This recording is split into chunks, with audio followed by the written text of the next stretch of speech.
I'm Jackie Moranti, and I produce a podcast called Cause of Death, 100 Seconds to Midnight.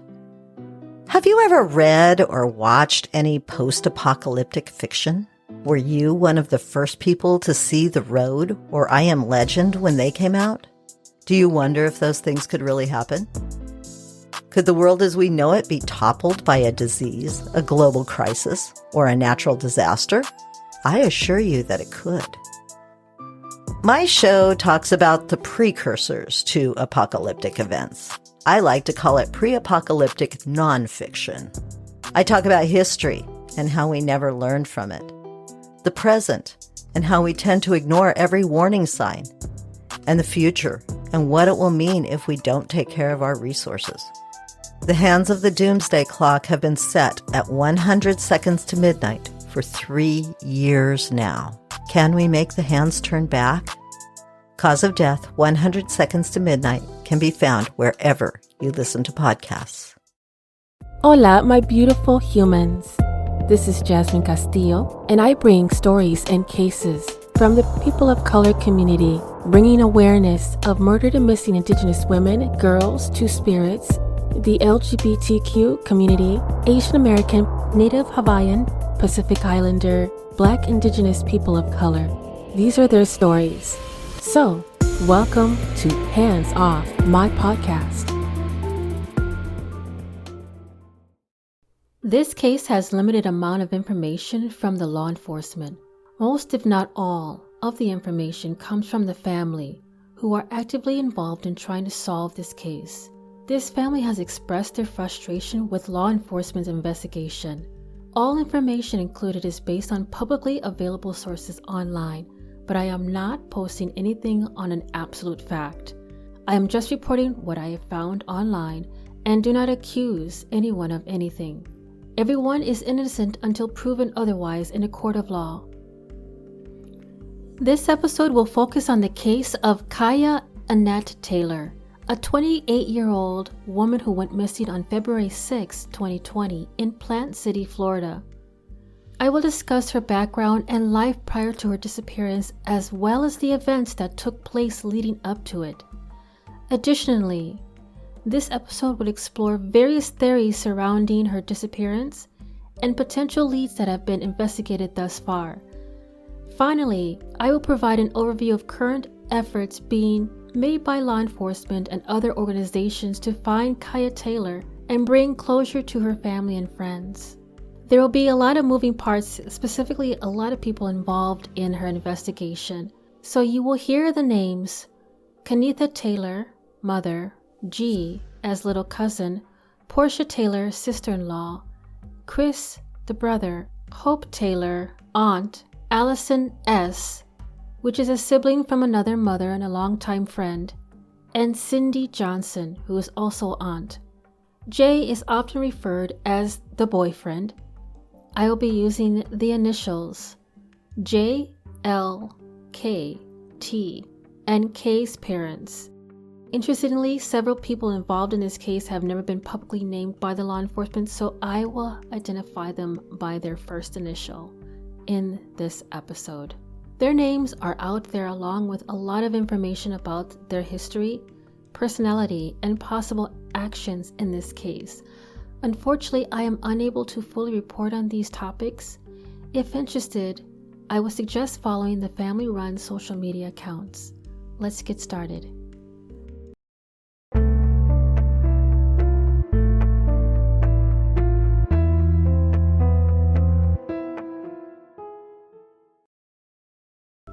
Cieha Annette Taylor was born to her mother, Cieha Taylor, of Dade City, on November 16, 1991. Cieha waited so long to go to the hospital for her birth that Cieha was born in the triage with only one nurse. The family was so excited to meet baby Cieha Taylor. Cieha graduated high school early and had some college education, but her mother described her as a late bloomer and was all over the place regarding what she wanted to do.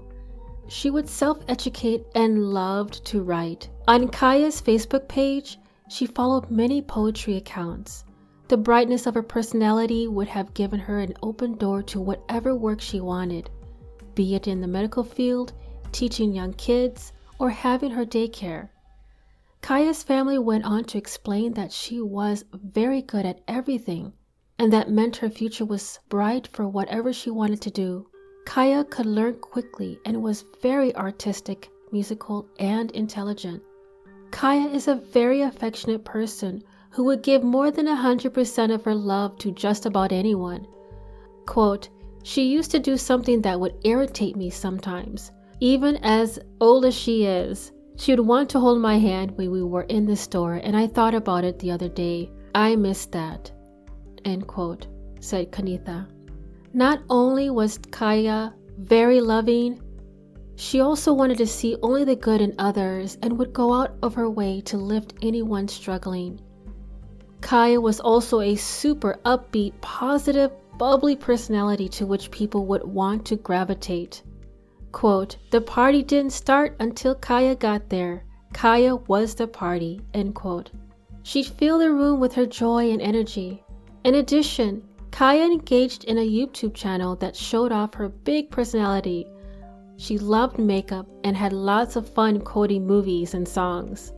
Cieha actually had done some live performances under the stage name Madam Queen, where she donned a rap goddess persona and sang.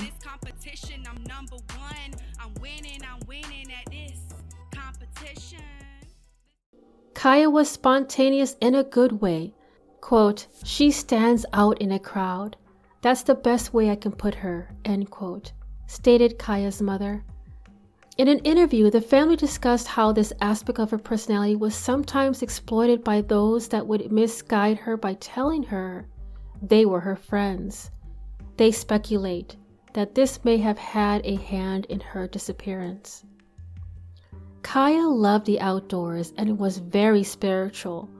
According to her own Facebook page and Instagram, it appears she was mixed Christian and witch and believed in the power of manifestation.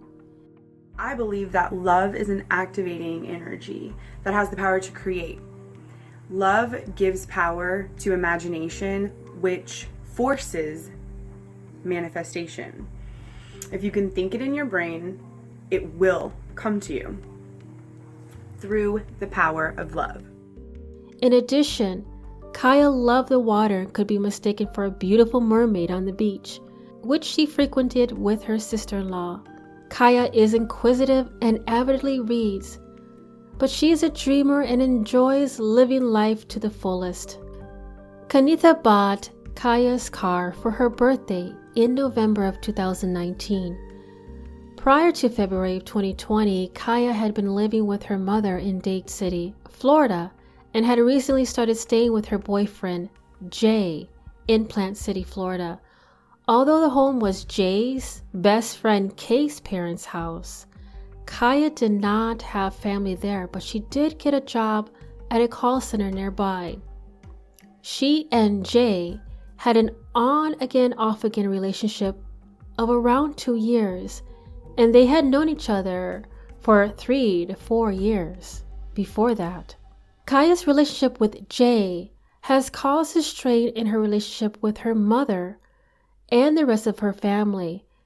They did not think he is suitable for Cieha, as they have seen and heard that it was toxic, and he did not exhibit qualities needed to be a good partner. He only visits after dark, doesn't come to family events, nor was Cieha ever invited to his family events. Even though their relationship started as a fling, it grew serious on Cieha's behalf. Unfortunately, Jay was abusive towards her, both verbally and emotionally, by calling her cruel names, like the N-word and quote-unquote dirty. During the time of her disappearance, Cieha was living out of her car or a friend's house and was couch surfing from time to time. Her mother describes the people she has hung out with as the wrong crowd, with shady activities going on with that particular social circle. Details about this group cannot be shared due to the nature of this case. And on the other hand, I like to be transparent. Just like any young person might, Cieha Taylor had experimented with drugs and fell into the wrong crowd. She was charged with larceny grand theft of less than $5,000 in June of 2019, but the charges were dropped. In January of 2020, a public record search revealed that Cieha had been in court for drug possession of controlled substances without a prescription, marijuana possession not exceeding 20 grams, and paraphernalia possession of 3 grams. Now, Kanitha, Cieha's mother, said that although her daughter had struggled with drug addiction in the past, she was now taking steps to turn her life around. She was doing responsible things, and Kanitha felt that this showed Cieha was committed to making a change. Despite their disagreements, Kanitha made sure her house was a safe haven for Cieha and believed that she had leaned on them for support. What makes it even more strange, Cieha opened up a new savings account around 1 week before she disappeared and told her mother about it. Despite some tension between them, Cieha still returned home to pick up mail, including documents needed for filing taxes. On February 3rd, 2020, Taylor's brother Chris and his wife Portia traveled to Florida to be with family because it was Chris's birthday. And they did see Cieha that day at Kanitha's home. By the following day, February 4th, Hope Taylor said Cieha had stayed with her older sister that day. Previously, she had stayed with T. This information was provided by Cieha Taylor's family discussion private Facebook group. Now, on the evening of February 5th, according to Cieha's family, both Jay and Cieha were seen on video cameras in the evening in Tampa, Florida, having dinner and shopping. She was seen wearing the same outfit that she went missing in. The family found a receipt to Ross on Brandon dated for this day in the car, and it used a credit card that was not in Cieha's possession. Unfortunately, the Hillsborough County Sheriff's Office, also goes by HCSO, had not followed up on these leads when the family brought this up, according to the family. Kanitha had estimated this to be on the same day that she mentioned in a group discussion that Cieha's phone record showed her calling Jay while she was inside a store. However, this was not followed up by HCSO, according to the family. Thursday, February 6th, at an unknown time, Kanitha called Cieha, but she did not answer the phone. This was common, yet Cieha usually called back when she wasn't busy. In the early morning of Thursday, February 6th, Cieha takes Jay to work and hangs out in that area. The family says that the last seen photos that had surfaced were a photo that she had taken on her phone that morning. Cieha texts Jay that she needs to use the bathroom and goes to the local McDonald's bathroom, where she takes a selfie. This is the last photo of her in the striped dress and pink sweater with sandals. The same outfit is seen in surveillance in Tampa earlier, as I mentioned. The investigators tell the family that Cieha picked Jay up from work and took him to Kay's house in Plant City, Florida. Hope Taylor said Jay and Cieha had been arguing via text and other social media messengers most of the day. This was also based from Cieha Taylor's family discussion private Facebook group. Cieha Annette Taylor was last seen on February 6, 2020 at approximately 4 p.m.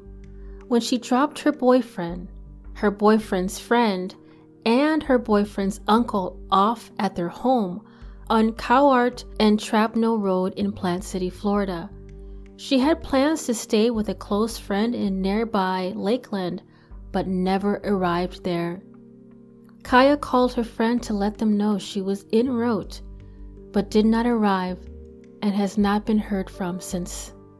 The last known message was sent around this time between Cieha and Jay.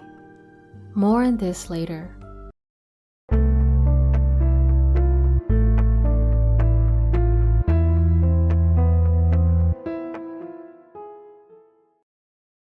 Since we don't know when these interviews with her boyfriend, her boyfriend's friend, and her boyfriend's uncle happened in this timeline, MW mentions it here. Now, they all have been questioned multiple times. They all say that they had spent the day at the house. The parents of the friend said they did not interact much with Cieha except to see her leave.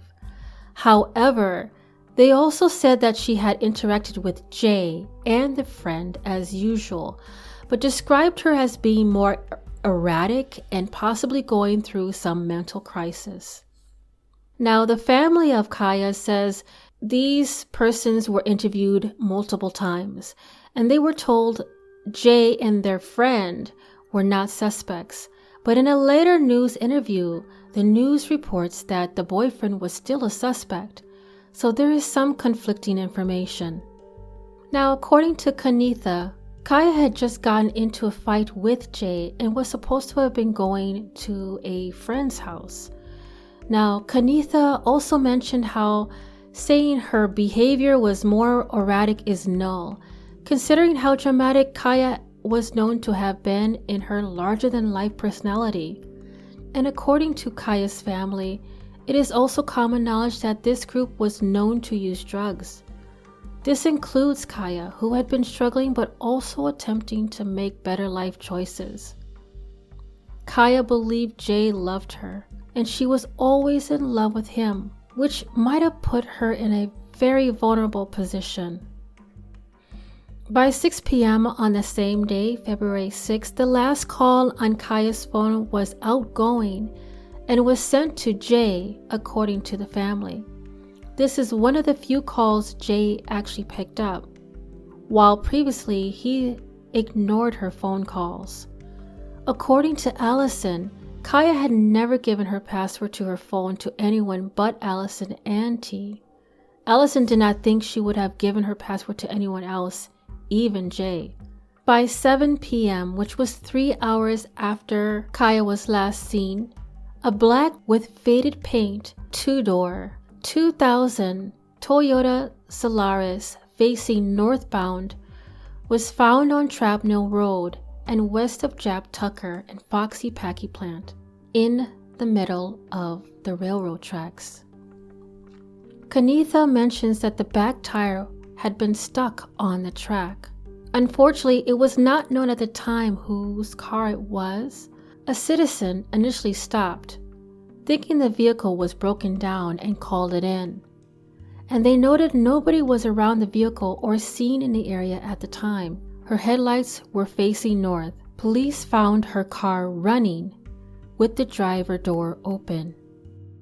So between February 6th and February 9th of 2020, family and friends are calling Cieha's phone over and over. They are reaching out to friends to see if they had contact with her.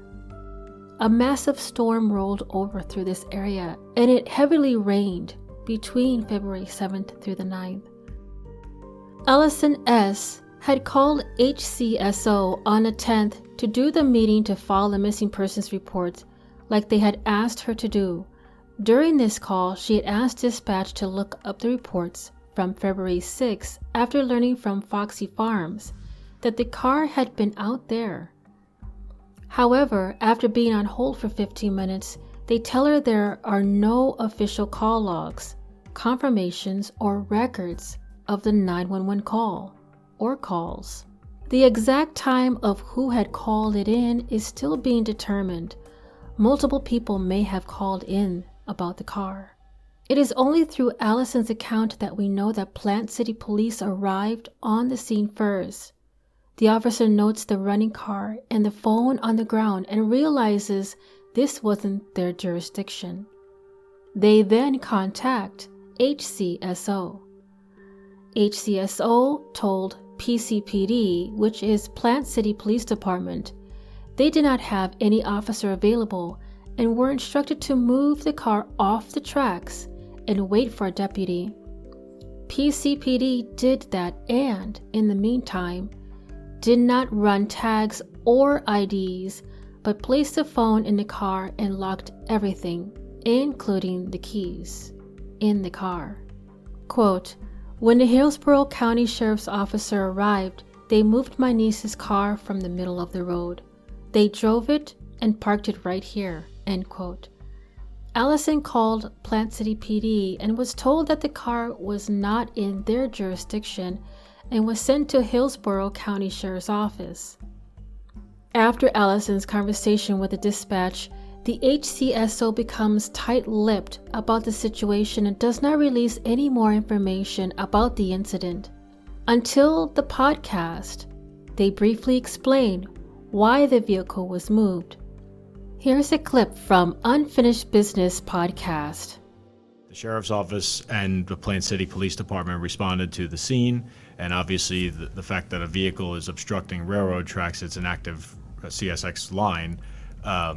The decision was made by the officer and the deputy to move the vehicle off the tracks, and they secured it on the side of the road. As we look back at this timeline, Detective Florio says 3 days later is the next key moment.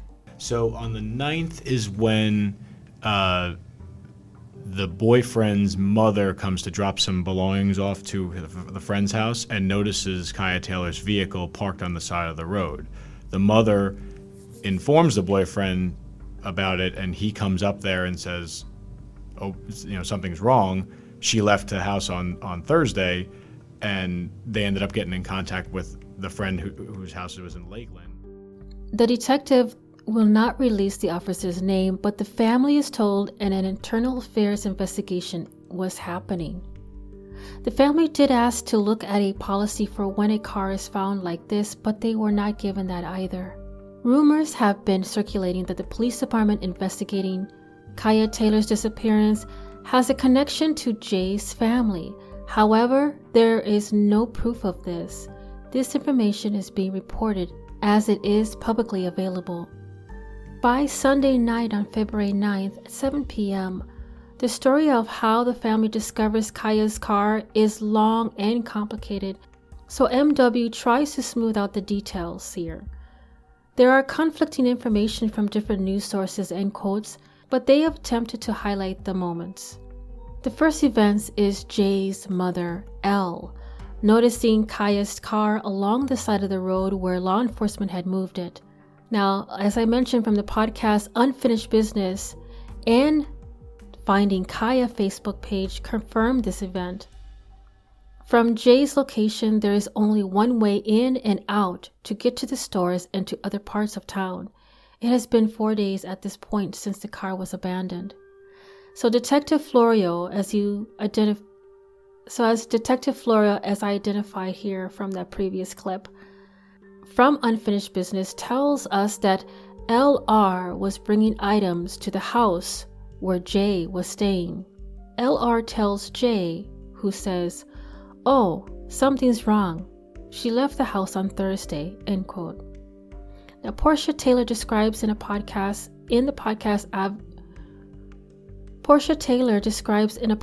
interview how in the evening, one of Cieha's friends gets a call from Jay to ask if they had seen or heard from Cieha. Jay goes on to tell them her car was on the side of the road. A Twitter post adds to the timeline by saying Jay had reached out to two of Cieha's friends, T and Allison S, around 9 p.m. to tell them about the car. It looks like L, Jay's mother, has been in contact with Cieha's mother, Kanitha, about the car. According to a post in Finding Cieha's Facebook page, she had texted Cieha's mother and then spoken with her over the phone. As a result of their conversation, Kanitha asked T to go with her and pick up the tag for the car. To ensure that everything went smoothly, Allison S. was also asked to be present when the police arrived at Cieha's mother's house, along with Aunt Cindy. Cieha's friend, T, and her mother arrived at the car location, eager to inspect the vehicle. After taking a look around, they gave Kanitha a call to tell her about what they had found. Kanitha was curious to know how long the car had been there and if there had been any police tickets issued against it. Before the car was driven home, the family attempts to file a missing persons report with their local police department at their home address.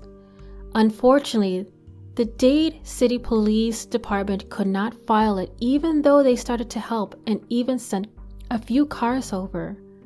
Allison S. says that Dade City Police filed an incident report, not a missing report, that night. Dade police knew the car's location and did not tell the family not to move the vehicle. The police left the house before the car arrived home. Kanitha asked Kaya's friend T to drive the car home. And now, as soon as Kanitha saw the car and the phone, she realized something was very wrong and how serious the situation was. The family reports that HCSO pulled all logs and videos of the car being moved from public view.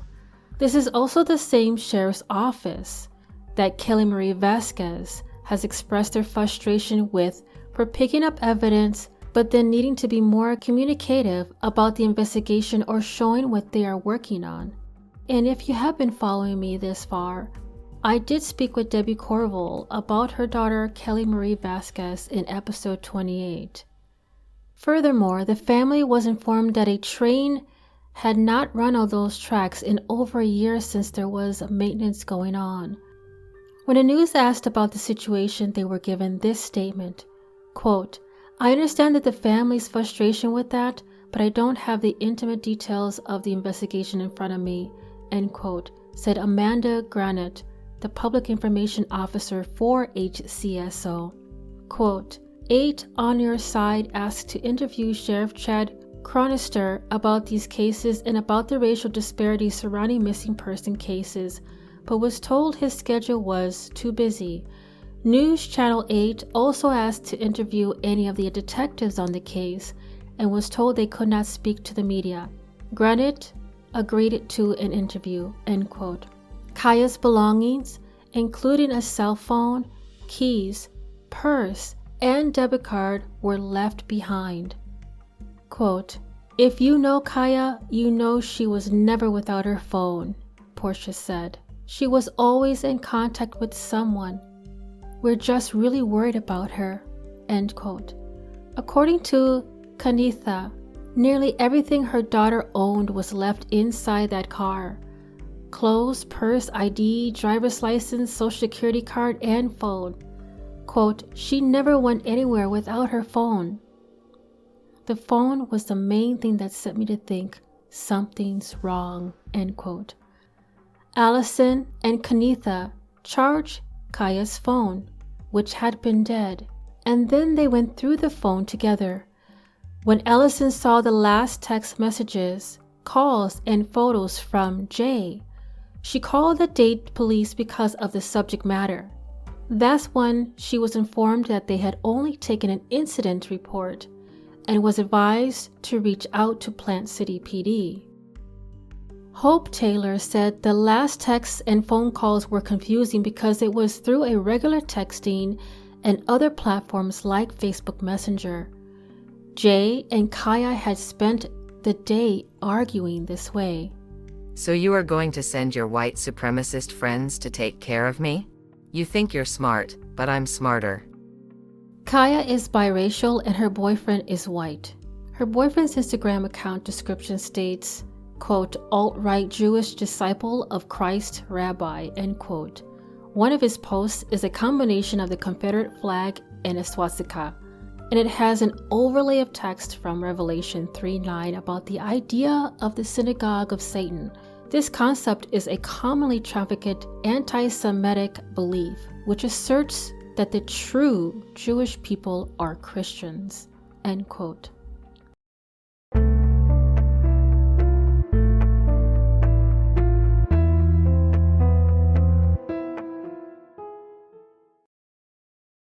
"48 hours is the time limit on trying to find someone with the most crucial hours. We lost those, and then some," end quote. Cieha Taylor states. The family says that Jay did not contact Kaya's phone for 4 days. They did not elaborate further because they did not want to compromise the case. February 10th, Monday, At 8 a.m., Allison has flyers printed. Then she heads to the car location via GPS, bringing with her Kaya's cell phone. Allison has shared posts of Kaya's page in hopes that her friends, because they share different social circles, would see and reach out with information. T also drove out to the car location, but they had gone separately. Allison arrives first, and when waiting for T, she takes flyers to Foxy Farms, the strawberry field nearby, and asks questions. And this is where they learned about the car being there on February 6th, along with the white pickup and police cars. Allison drives to a corner store in the area and calls HCSO to do the meeting, and she talks with dispatch about pulling up records from February 6th. The dispatcher, after this conversation, tells Allison that an officer is on his way to meet with her. They hung up, and T arrived at the corner store and got into Allison's car. Allison asks where Kaya had been staying with Jay, and T shows her because it is just around the corner. The two sit outside Kay's home and wait for the deputy, and when they do, they give their story. L arrived at Kay's home without Jay. Allison and T are told to go to the car location and wait.